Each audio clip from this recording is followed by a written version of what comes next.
beebugerere ebintu ebisinga byonna ebiri ku social media zange Damascus Essanga. Ndowooza abantu abamu lwaki bakola charities ne batawa accountability, oluusi ebintu tebivaayo bulungi. Otegeka ekivvulu ogenda okukivaamu nga sente zojjeyo ze zaategeka, and you don't know what to tell the people, you don't know what to okubawa expectation yaabwe. Naye si gwe gusoose okukola kino, tubadde tukikola. Tuyina abaana betuweerera right now, they are 5 bali Bugerere eyo. Kati tuwongereza buwongereza ku lwedde kye tubadde tukola. Musooke muzituwe, musooke mujje tulabe. Musooke mujje mu concert. Ffe tujja mukwatamu wano nga tuga nti aha tubuulire. Abantu basooke bajjule. Musooke mujjule. Mitwalo 5 okuyingira emitwalo 5 ne 5 ne 10. Omuntu we wansi mama Nange afuna kamukamu ndowooza zaabo.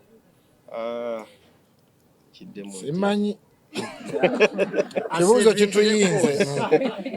Ekibuuzo kituyinze. Katusabe busabi. Katonda agabirire abantu bajje. Ekibuuzo kituyinze, kitumezze. Ate bwe ziba teziweze asobola oziteeka ku ssimu. Sobola n'okutuwagira mpola mpola. Magezi.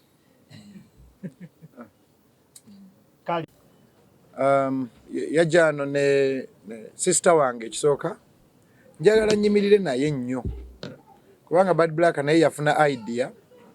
Kwaga mwena temumanyi nti nali bubi nnyo bannange. Kati Bad Black bwajja naga nti ayagala kuyamba kuba abaana badneeko. Teri muntu mutuufu kuyamba ku banneeko nga Bad Black. Obutegera abaddeyo kiri kafeero kye yagamba nti bwe mbaga singa omulala yayimbye ku mwenge mwandigambye alimba naye ye kennyini yagunywa. So njagala Katonda mpa amaanyi nyimirire ne Bad Black oba mpeereza 10 oba 10 oba 3 buli mwezi. Katonda nga nnyambi kakabe katono katya Bad Black okasiimanga. Nja kafubanga okateekanga ku ssimu kakabe katono katya. Nja kaweerezanga nyimirire naye kubanga abakuŋŋaanya ne babeerawo nga tebalina kyakulya. Okitegedde. Era nsaba ensi yonna tumuwagire. Kubanga ye bw'abagamba nti banaye ekyo kyokola yayogera nange Bad Black nga si bya kamera. Omuntu yenna abeera ennyo mu kamera bw'anyumya naawe off camera lw'otegeera omutima nti ku luno Bad Black yali nga tagezaako nti bannaye yajja nga tebiri mu kamera nga Wilson nina burden njagala abaana bano ab'oku nguudo by inspiring. So I want to stand with her too and I will stand with her. Nyinza obutawaayo kinene nnyo kubanga siri mugagga nnyo naye akatono nja kaweerezanga. Era ne Damasco kasita yatandise okungamba nti kuyamba abaana kuba yaleeta omwana oyo nga amugye ku kkubo mumanyi era mujja mulaba concert. So nze buli ewali abonaabona ninganga ambulance kumpi. Obotegeera nze ennaku zino neebaza Katonda ebizibu ebyange oba yabinzijjako nampa ebyabalala. Nze mba nnoonya fiizi z'abaana obotegeera mba nnoonya rent kumpi gwe mulimu omukulu buuza bye tubeeramu wano byembeeramu. Gundi ali mu ddwaliro gundi akola bw'ati kwegamba oli ayinza okwenagana nze nga tewanyamba nyinza okubakola wansanga sirina naye nkizudde ebizibu byange ebisinga kuzza abaana ku ssomero kulonda abaana ku kkubo kubazza ku ssomero kusasulira abantu fiizi.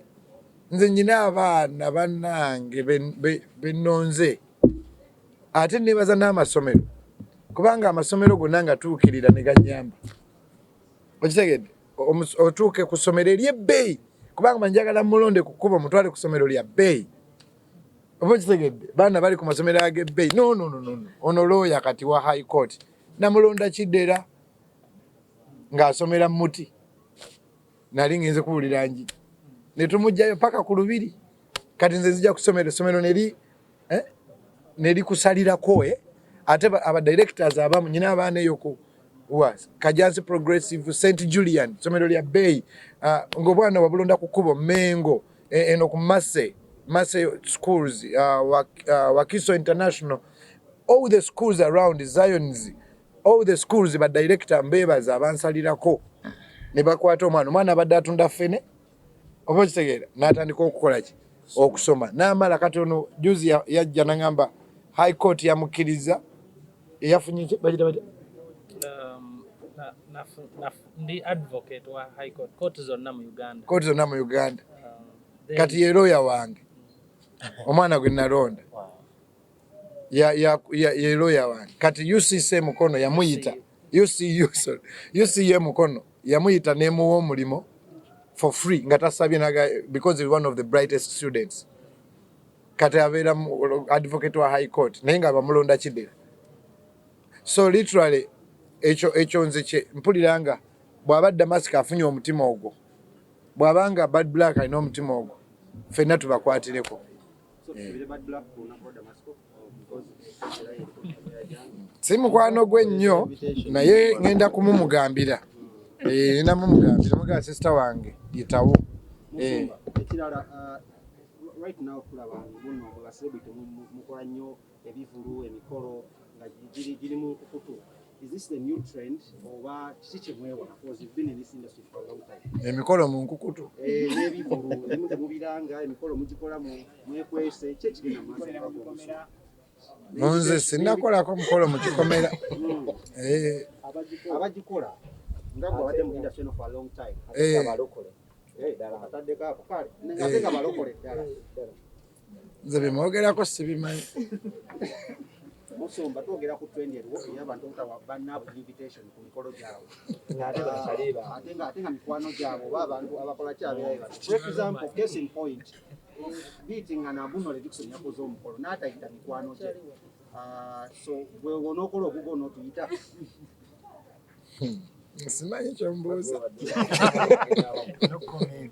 no comment ekibuuzo kyombuuza kinyinze kimmezze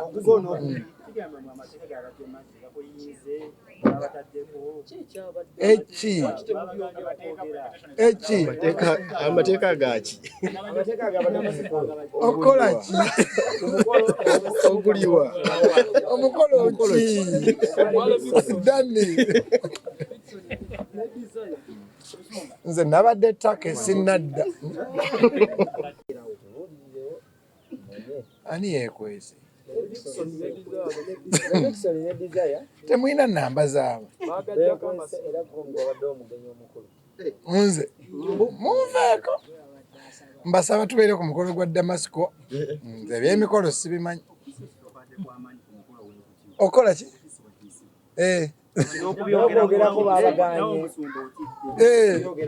okola ki kuki mukolo ki wa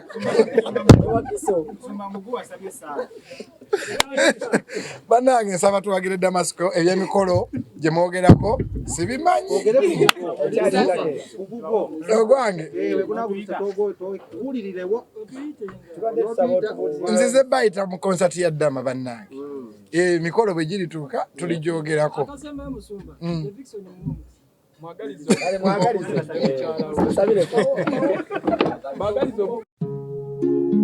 oyagala omukolo gw'ogwenjawulo gubeere n'ebijjukizo mu nnyumba yo kankwanjulire King Montage Photo Studio fe bakafulu mu kkuba ebifaananyi n'okukola vidiyo olina wedding birthday party kukyala nika baby shower photoshoot oba music shoot na buli kimu kyonna ky'oyagala fe tusobola okuwa ebijjukizo ebirungi eri ebirooto byo ate nno mwana wattu kusintiiza omuntu wa bulijjo tusange bannankulabe ku bitaala ku Prime Tower level 3 room D04 okumanya ebisingawo tukubire ku namba zino noti 7 noti 2 emu noti 4 emu 25 oba noti 755 3 731 oba noti 777 noti 23 4 noti 5 King Montage Photo Studio fe tusobola okuwa ebijjukizo ebirungi ate nno mwana wattu kusintiiza omuntu wa bulijjo